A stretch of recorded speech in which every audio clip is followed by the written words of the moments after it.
Olá, bom dia. Estamos começando mais uma entrevista no Amazonas Atual pelo Facebook. É uma entrevista em dose dupla hoje com o Gabriel Mota e a Michele Andrews. Os dois são do PSOL. O Gabriel é candidato a deputado federal, Estadual. estadual, aliás. Gabriel é estadual, a Michele é candidata a deputado federal. E estamos aqui para bater um papo hoje. Essa é a nossa última entrevista da série de entrevistas que a gente está fazendo com os candidatos, né, nas eleições de 2018. Entrevistamos aqui muitas pessoas durante esse período, né, e hoje a gente encerra. Na semana que vem vai ser só os preparativos para o grande dia da eleição, dia 7 de outubro, quando nós vamos fazer nossas transmissões ao vivo, acompanhando todo o processo de votação, desde as 7 da manhã até a hora até quando o TRE anunciar aí o resultado dos candidatos, o resultado da eleição. Então, bom dia a vocês dois, bom dia Bom Michele, bom dia, Valmir. dia Gabriel. Bom dia, Facebookers. Bom dia, gente virtual. Aqui nós temos a Michele, que é uma defensora da causa das minorias, né, Michele? Principalmente dos negros, né? É, Eu vi lá no teu perfil, tá como preta, tua a raça, cor, né? aham. Preta. E o Gabriel é um defensor da causa LGBT, né? É, sobre essa questão, a gente queria começar falando um pouquinho sobre isso. É, uma candidatura que defende a causa negra, ela vai se preocupar só com isso? Se, por exemplo, você for eleita para a Câmara Federal? Não, né? A gente tem recortes e pautas específicas, né? Até quando eu conversava com o Gabriel, né? A gente falava que a gente não é minoria, né? A gente é maioria nesse país, né? A gente só não tem as nossas pautas com visibilidade. Então, assim, quando a gente vê o número de candidatos e candidatas que não estão falando sobre as pautas, por exemplo, que a gente está propondo, né? Tem algum problema aí. É óbvio que eu sou uma cidadã brasileira e eu quero falar de país, entendeu? E eu Certo. estou na borda, eu estou no norte do Brasil, né? Onde a gente em nenhum momento é lembrado, só é lembrado do matinho aqui para ser explorado, por exemplo. Então a gente vai falar de país, e um país mais ao norte. Uhum. Gabriel. Então, a questão de ser parte da comunidade LGBT traz a campanha da representatividade.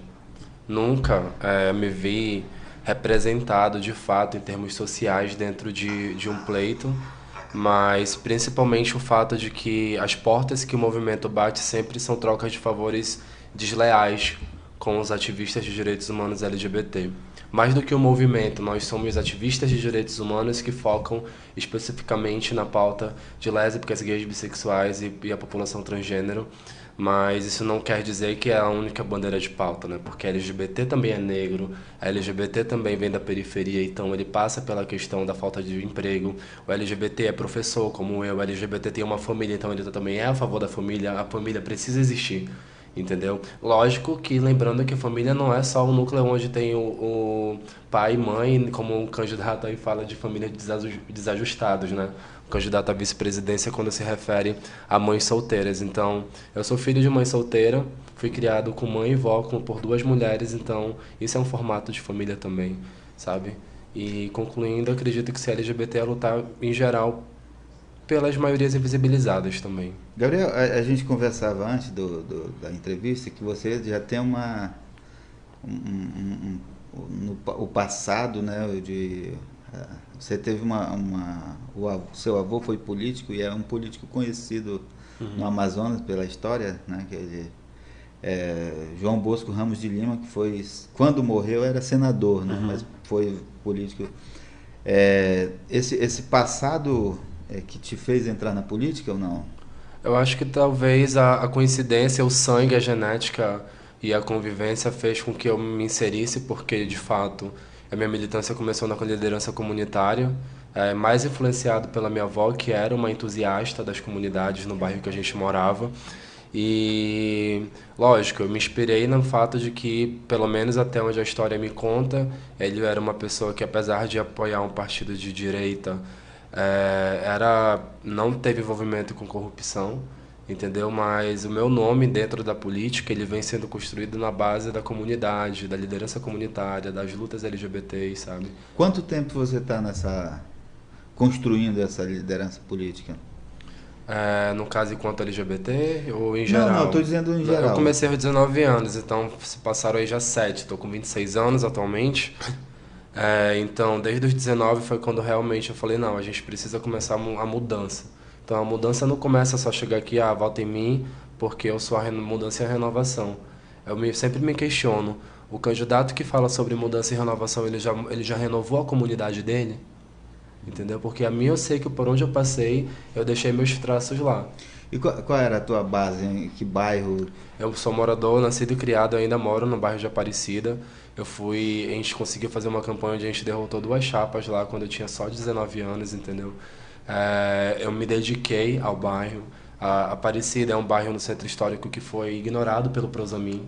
O Prosamin não passou na orla da Aparecida. Ele é ignorado constantemente pelo poder público municipal.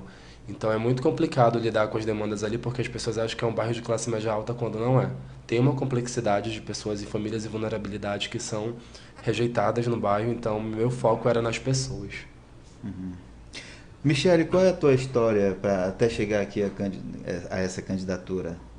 Eu sou produtora cultural, né? Sou do terceiro setor, né? Tenho uma associação chamada Difusão, né? Que atua há mais de 10 anos. Vou puxar um pouquinho mais para perto o teu microfone aqui. Tá ruinzinho? Tá baixo. Tá baixinho? Melhorou.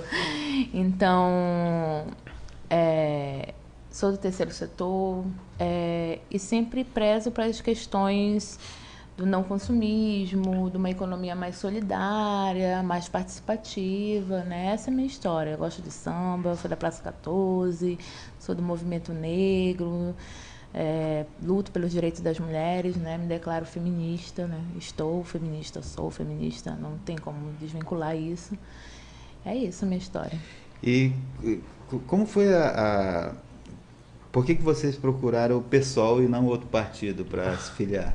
Então, existem bandeiras, né? Vou usar esse termo, que não dá para entrar num partido no qual eu não consigo, dentro das minhas propostas, falar das minhas vivências, né? Eu sou feminista, de movimento negro, do terceiro setor, da cultura, que preza pela juventude. Então, assim, partidos que vão falar para mim, por exemplo, mas eu acho melhor tu não falar de feminismo, não vai dar foto.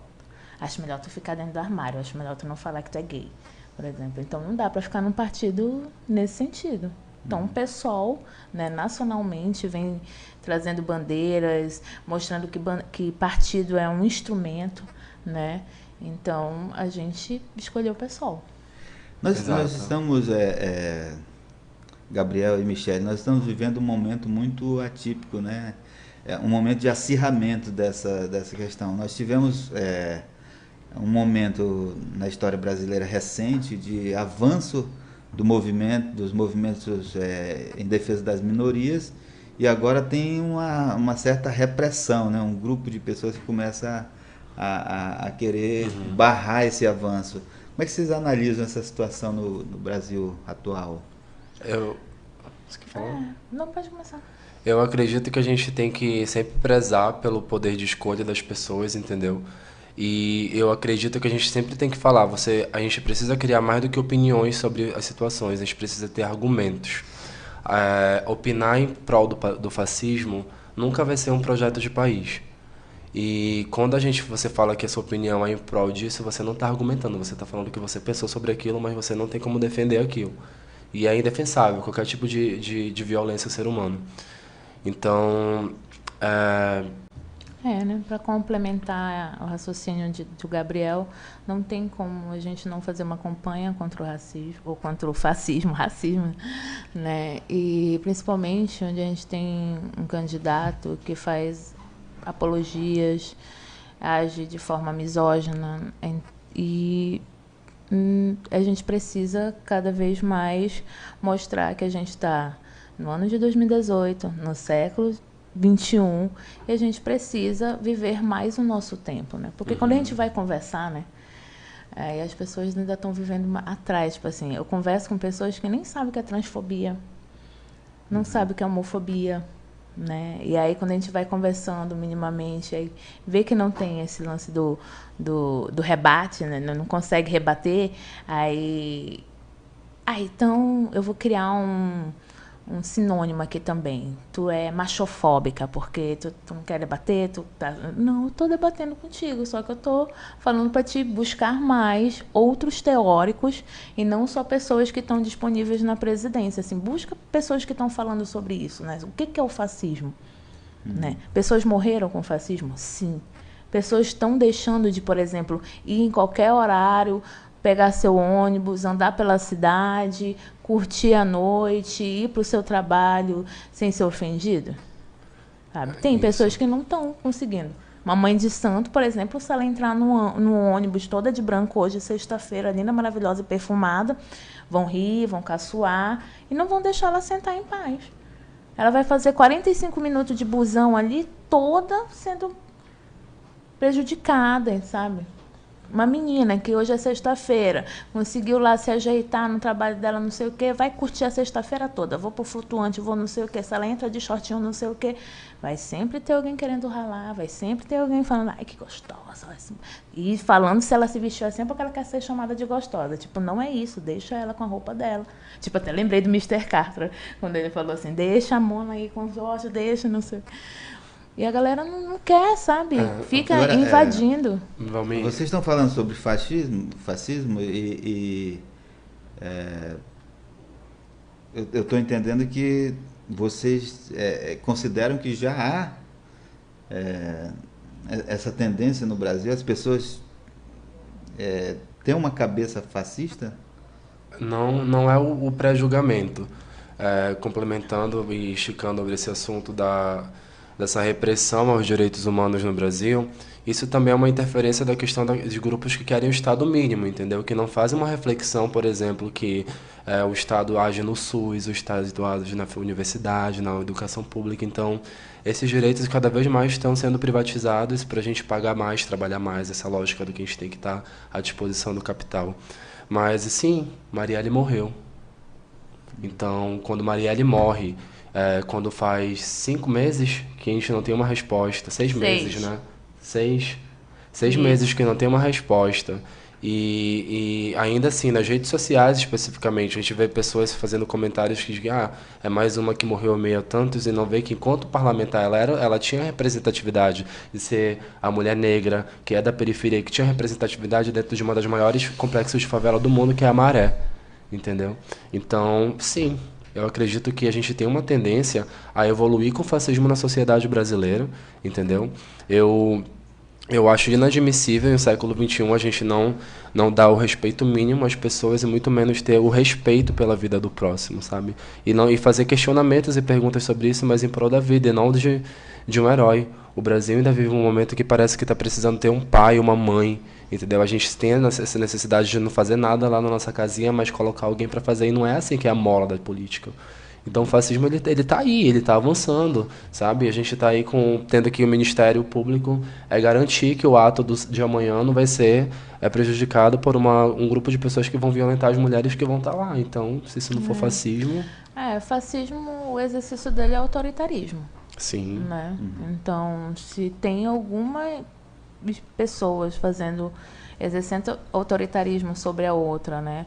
Ou então banalizando, pegando o caso da Marielle, mas a justiça é lenta mesmo, né? Isso tudo cria um ambiente favorável para o fascismo, sabe? É do mínimo ao máximo. Então a gente tem que prestar muito bem atenção nas entrelinhas. Então, se hoje a gente faz um evento, que aí eu já convido a todos e todos, do dia 29, a gente está lá no Largo de São Sebastião fazendo um debate, mostrando o que a gente quer, é um espaço para a gente entender também o que está acontecendo. Vocês estão participando da organização desse evento, de alguma forma? Eu sou uma pessoa que incentivo, né, um ato democrático e pacífico de estar nas ruas, né, para a população ver qual é o pensamento de um grupo de pessoas.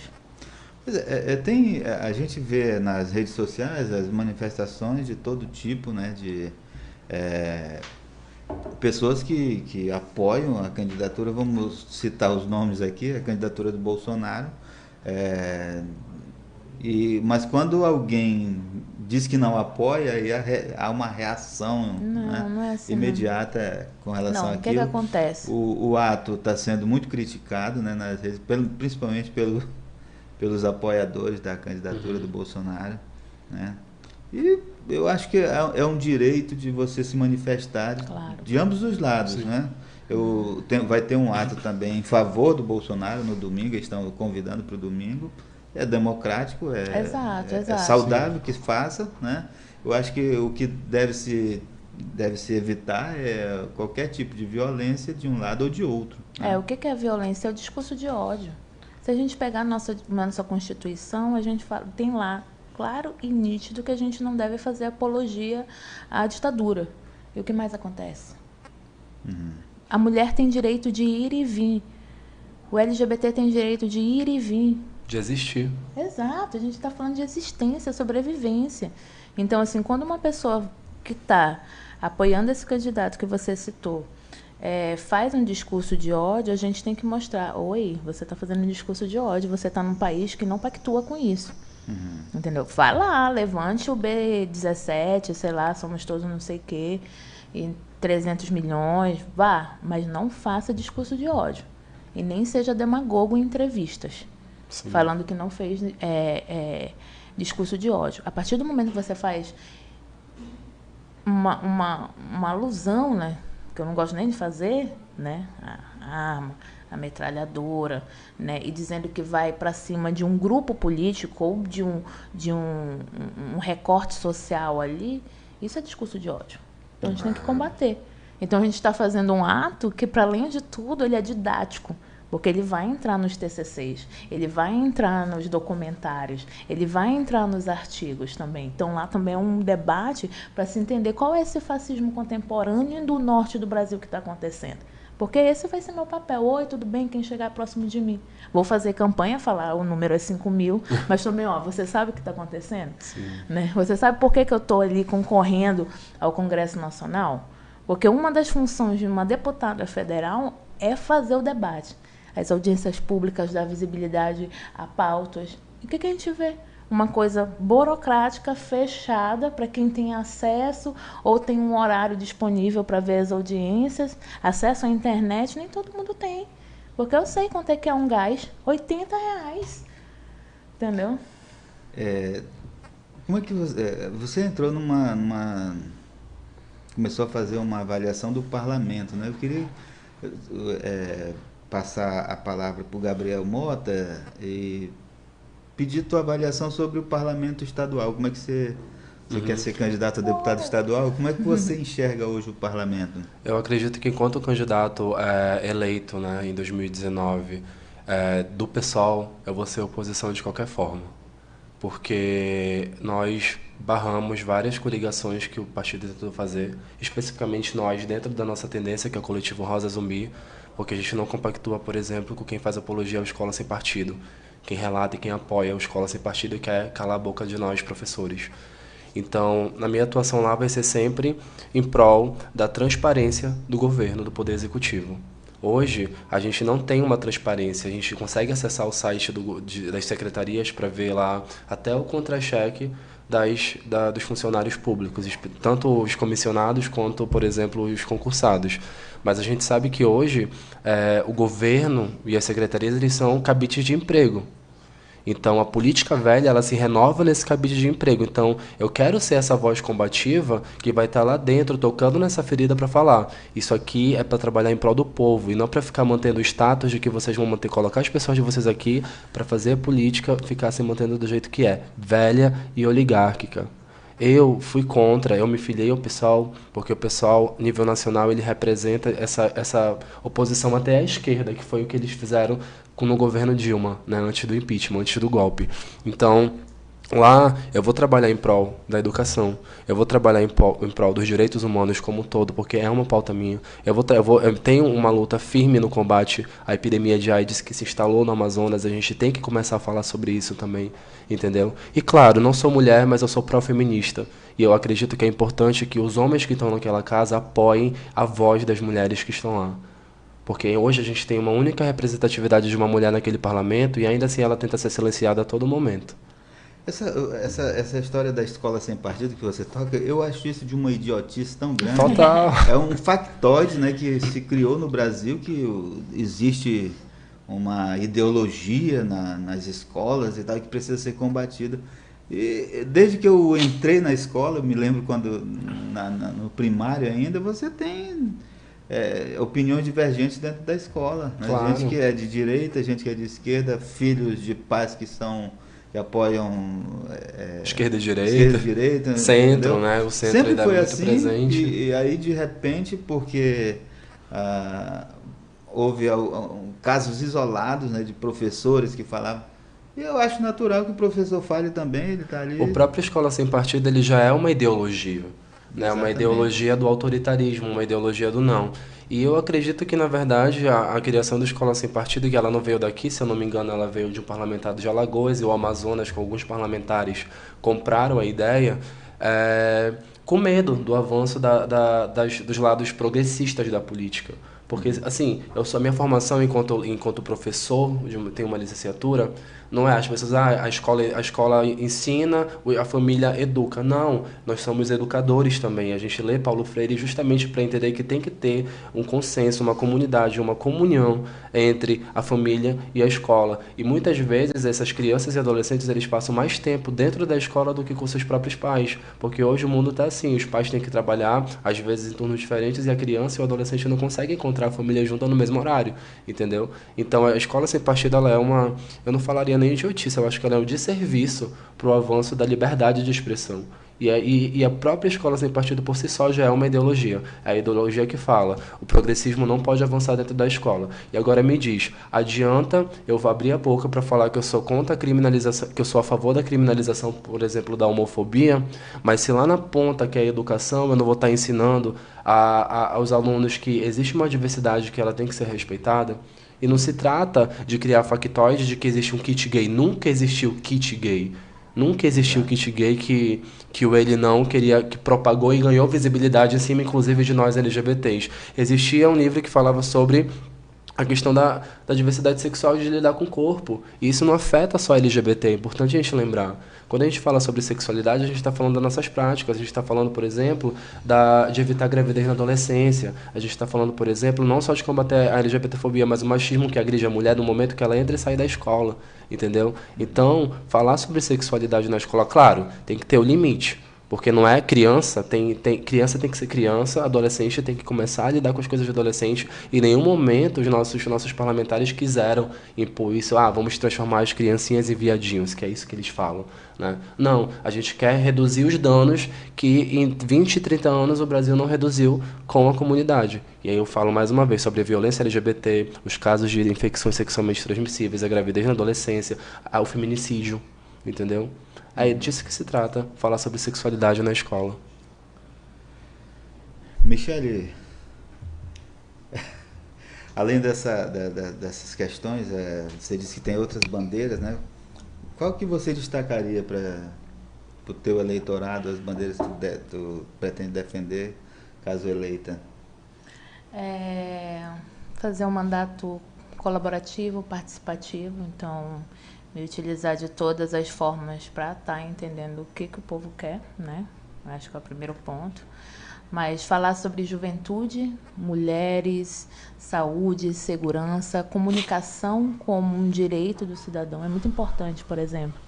Né? A gente está no meio de tudo, está dando uma entrevista dessa que vai ficar para a memória virtual e a gente ter minimamente chance de poder chegar ao teu público, pessoas que não estavam nos conhecendo, não sabiam quem era a gente. Então isso é muito importante, debater a comunicação como um direito individual de cada um.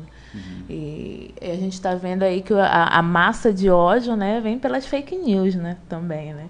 Sempre chega aí uma confusãozinha, né? Principalmente a gente que é feminista, que a gente que é de movimento LGBT, de negritude, né? Então, e defender, né, as pautas que o pessoal já vem levantando, né? É um partido que eu tenho muito respeito e vamos aí para a política institucional. Eu queria te perguntar sobre essa questão da violência, o combate à violência. Como é que o pessoal ou vocês imaginam que deve ser feito esse combate à violência no Brasil? Né? Tá, eu posso falar de um recorte, por exemplo, de saúde, né, da mulher.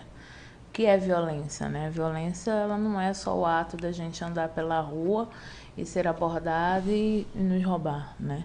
A violência é quando o Estado, por exemplo, não dialoga com o Congresso Nacional para buscar mais recurso e colocar a cidade mais digital para colaborar com os PMs, com a Polícia Civil, né? Trazendo recurso para cá. Porque o que acontece? O ladrão, o que ele olha? A luz que está faltando e aquele ambiente ali que dá para assaltar. Então, são coisas básicas que não estão sendo atendidas pelo excesso de burocracia e pela falta de vontade política, né, Gabriel? Sim, a vontade política, principalmente a violência, ela vem justamente dessa falta de acesso às pessoas. Quando a gente investe em pessoas, a gente também está investindo na economia de um Estado, entendeu? A gente melhorando a qualidade de vida das pessoas, seja através da assistência social, do esporte, da cultura, da educação, a gente está reduzindo danos para que futuramente a gente não precise lidar com a criminalidade. Entendeu? Então, por exemplo, quando você investe numa comunidade, no esporte, ou então na cultura que hoje a gente sabe, na nossa caminhada, Michele, a gente viu que a periferia da cidade carece de... Não que não tenha cultura, né? Que a gente fala muito que cultura não é só... Você fala isso. Né, que acontece cultura lá. não é só o sambódromo e o bumbódromo, né? Cultura tem em todo o bairro. Eu aprendi muito isso com a Michele, mas é você valorizar a cultura que está acontecendo no bairro e usar isso a teu favor para... hackear, captar essas pessoas, interceptar essas pessoas para elas não serem interceptadas pelo tráfico, por exemplo. E quando eu falo de saúde, por exemplo, do recorte, né? Uma mulher, quando chega numa maternidade, ela já sente medo, né? Ela não sente que ele é um ambiente seguro.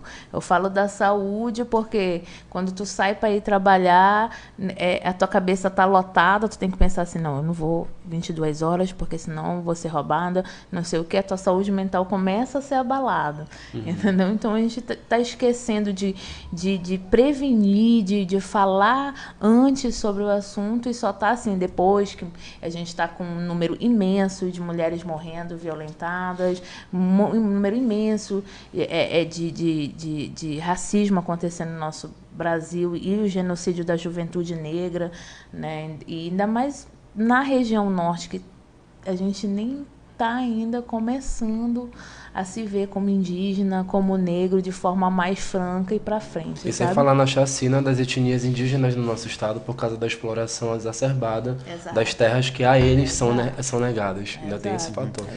Agora, Michele falou do PSOL como um partido, um partido que defende tudo isso. Eu queria só questionar vocês o seguinte: a gente tem visto o avanço do partido em outros estados brasileiros, né? Amapá, no Pará, próprio Rio de Janeiro, a Bahia também parece que tem se fortalecido muito o partido, mas no Amazonas a gente o PSOL tem muita dificuldade de avançar, não consegue eleger um vereador, um deputado. A que vocês acreditam isso, essa dificuldade? Então, a dificuldade... Desculpa, Gabriel, você pode concluir, você falou então, vai lá. Pois é, eu acredito que, assim, os brasileiros precisam colocar na cabeça que não existe partido perfeito. E que o partido ele tem uma diretriz nacional que vai se desvincular em cada região com suas realidades. Hoje, o pessoal no Amazonas ele precisa repensar o fazer político. E isso é uma construção coletiva. E isso é o que a gente espera fazer dentro do partido. O diálogo, abrir o diálogo para que a gente avance. Eu acredito que a estratégia que a gente usou esse ano para o pleito foi muito inteligente. sabe? De lançar várias frentes de luta. Tem alguns candidatos nossos que as pessoas não entendem porquê, mas eu acho, mais uma vez, que é questão de representatividade. Então, a forma como a nossa direção, né, estadual conduziu o pleito para lançar as campanhas foi muito inteligente para dar visibilidade.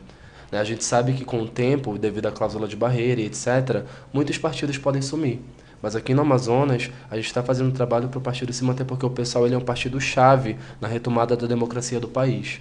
Então, é óbvio que o PSOL Amazonas ele vai ter uma característica muito diferente do PSOL Rio de Janeiro. A gente tem essa dificuldade de eleger, mas eu acredito que esse ano as nossas candidaturas do partido vão dar um bom resultado para a sociedade, entendeu? O pessoal ele se consolida cada ano mais como um partido que realmente luta pela democracia, e eu acredito que a gente é um partido que tem alta reflexão. A gente nasceu a gente veio das vísceras de um outro partido que se diz de esquerda, né?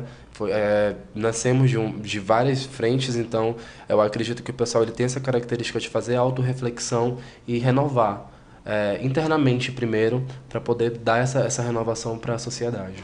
Complementando o que o Gabriel está dizendo, fazer a disputa da política institucional, cada localidade tem a sua característica, né? Por exemplo, quando eu estava fazendo o orçamento para a campanha de deputada federal, eu falei, não, Gabriel, a gente tem que fazer uma campanha de baixo custo e não sei o quê, 62 municípios, não sei o quê.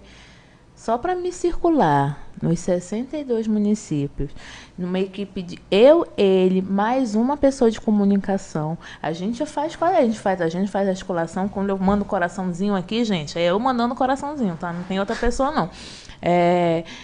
Foi R$200 mil. Campanha pé no chão. E aí? Teve 200 mil ou não? Não teve 200 mil. Nossa campanha vai ser a mais barata, talvez. A nossa arma é isso aqui. E as pessoas. Né? E as pessoas, porque nosso capital são pessoas. Pelo menos para os municípios mais próximos? Sim, claro, região metropolitana, levando, criando base, chegando lá, pessoas falando da gente, né? Mas é exatamente isso. Enquanto a gente não fizer uma leitura da região que a gente está, por exemplo, Manaus, Amazonas, o interior do Amazonas, é óbvio que a gente não vai conseguir eleger querendo fazer os parâmetros da campanha pé no chão.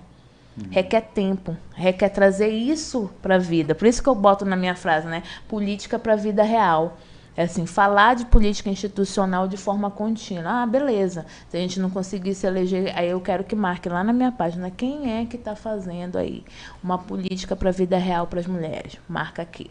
Para os LGBT, para a juventude. Quem é que está falando de juventude hoje? Eu só vi um candidato ao governo falar de juventude. É interessante que cada campanha eleitoral tem um tema, né? Que esse ano é segurança. Esse ano é segurança. Né? Então, segurança. Tá todo mundo falando de falta de segurança.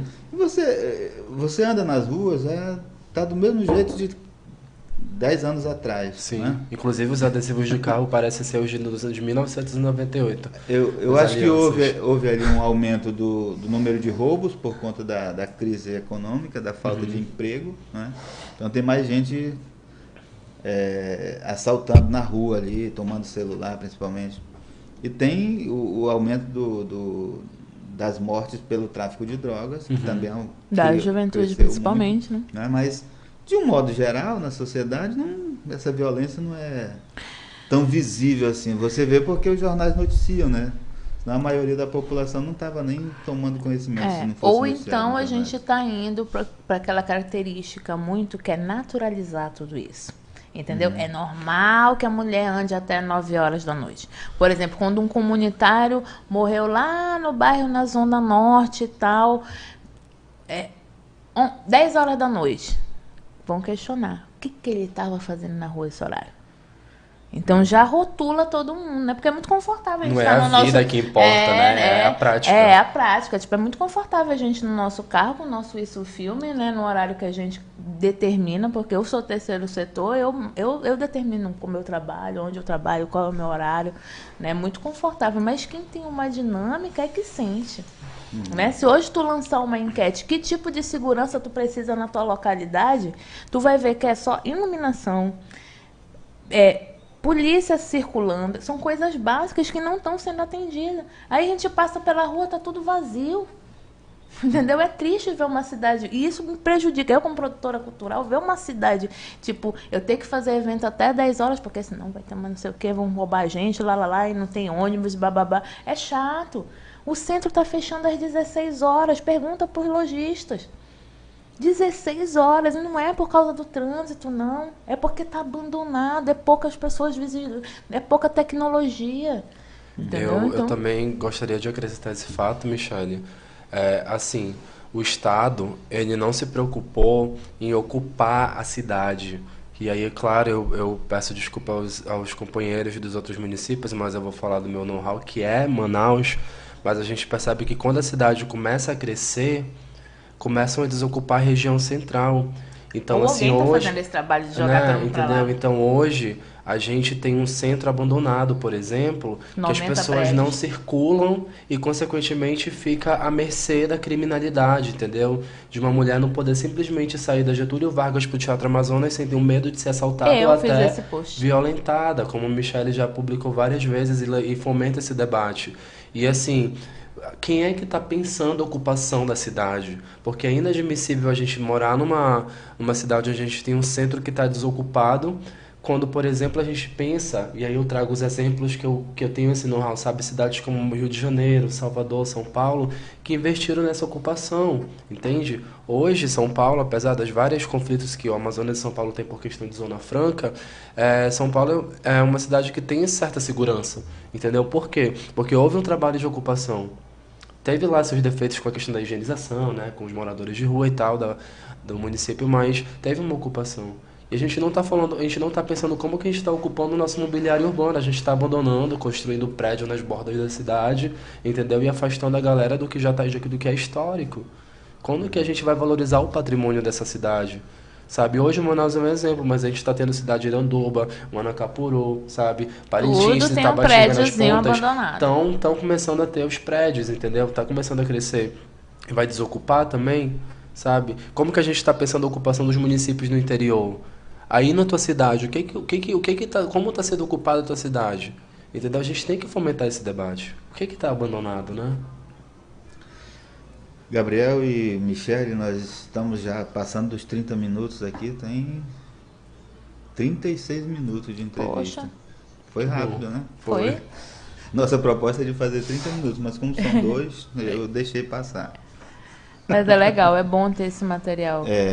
Mais alguma coisa que vocês gostariam de dizer? Sim, no dia 7 de outubro, vote 5.000, né? Veja lá, acompanhe as nossas fanpages, esse é o nosso maior canal de comunicação que a gente tem. Então, vote, clique lá, curta, compartilhe. Entra no... Lá eu deixei o número de WhatsApp, se quiser proposta, não acho, porque o Facebook é assim, né? Se tu não ficar subindo, vai lá pro final. Não, e a gente não tem site, né? Então a gente bota ali no Facebook, manda inbox. Então, se não achou as nossas propostas, fala com a gente, inbox, marcas. A gente preencheu um monte de site de Me Representa. Eu vou fazer até uma listinha de links também para ajudar vocês depois mais. Me Representa, LGBT, mobilidade, políticas de drogas. Então, assim, tem como ver a diversidade de pautas que a gente quer trabalhar em pensar um país, né, mais para a vida real. Obrigada. Essas são suas considerações finais, então, Sim. né? Então eu agradeço ao Amazonas Atual por ter feito esse convite. Eu acho que na reta final é muito importante ganhar visibilidade com todas as redes sociais e páginas disponíveis. Vocês estão fazendo um trabalho exemplar de apresentar candidaturas até então que estão vindo de um baixo custo, fora de oligarquia, entendeu? E te convidar para o dia 7 de outubro, você que está aí assistindo ao nosso debate, a votar no 50000. Michele também é minha candidata para federal, que é 5.000. A gente está se dispondo, enquanto voto de representatividade, mas não deixa de pensar que a gente também não está pensando em economia e em educação, porque essas pautas são nossas também. Como trabalhadora da cultura, como professor, a gente está pensando nessas pautas sim, porque é necessário. E se a gente não fazer a defesa do Estado interferindo nessas áreas, como o SUS, como a educação pública e a universidade, a gente vai estar deixando a perder uma das nossas maiores conquistas, porque isso tudo também são direitos humanos. Então, sou ficha limpa, é importante lembrar. Michele nosso também. Primeiro mandato. É nosso primeiro nosso primeiro mandato, nossa primeira campanha, então te peço esse voto de confiança. Sou candidato, sou Gabriel Mota, candidato a deputado estadual, meu número é o 50000, minha hashtag é o Eu Boto Fé, me procura nas redes sociais, ainda dá tempo de trocar uma ideia sobre as propostas e valeu. É isso. Ok, gente, muito obrigado, Gabriel, Michele. Muito obrigado a você também que nos assistiu e a gente continua na cobertura da eleição 2018.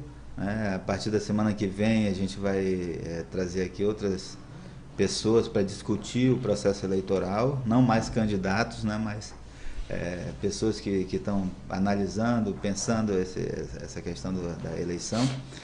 E a gente te convida para a semana que vem acompanhar conosco aqui, às 14h30. Mas as nossas lives estão aí no Facebook, estão na página do Amazonas Atual, amazonasatual.com.br/TV Atual. Você encontra todas as lives, todos os vídeos do Amazonas Atual. Muito obrigado, até a próxima. Obrigado.